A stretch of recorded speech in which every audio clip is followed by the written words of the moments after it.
Well, for some, it was a David and Goliath story. This time, Goliath has won big time.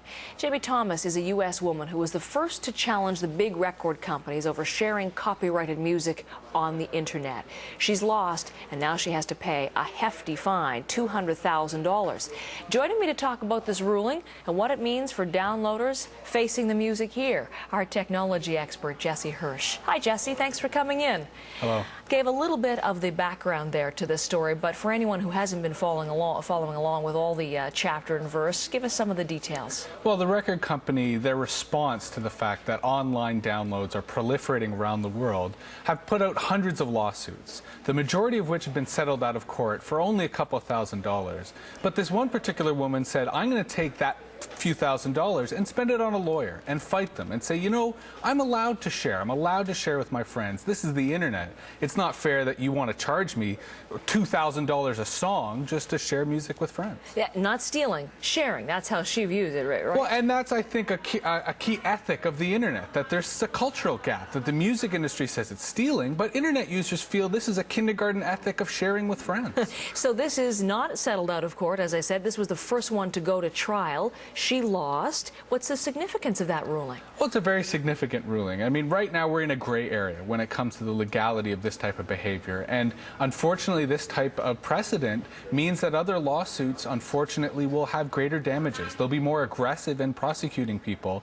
And we're talking really about a culture war where the perception of this being stealing will only increase with these types of court cases. Well, there are something like, you were saying there are so many, there are 26,000 lawsuits that have been filed so far. Most of those you're suggesting have been settled out of court.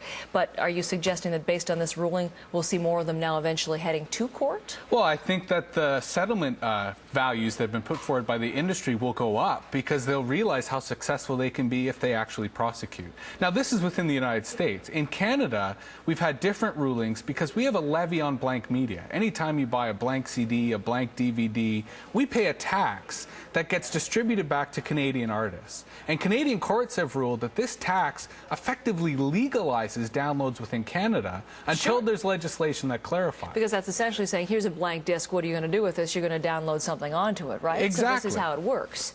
So there's a void as far as legislation. Well, and a lot of people look at this whole area and say this is technical innovation. What's happening on the internet is a much more efficient way to distribute movies and music and TV shows, and the industry is just resisting, whereas the market and consumers have already gone on to this new platform. So, for example, Steve Jobs and Apple, they've embraced it and have made millions of dollars selling downloads on the internet.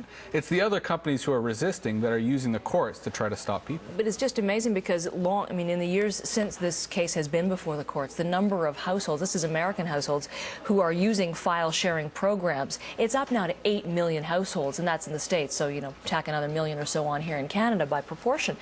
You know, where does this go? This genie's out of the bottle. Well, and I think it's generational. All the young people I know download off the internet all their music, all their movies, all their TVs, and the choice is incredible. I mean, anytime you go online and look what's available, it's literally every movie, every TV show, every song ever created.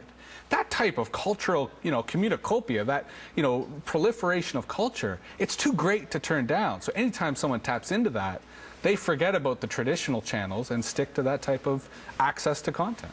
A lot of people talking about this story today. Thanks for talking about it with us, Jesse. Appreciate it as always. Jesse Hirsh, our technology expert.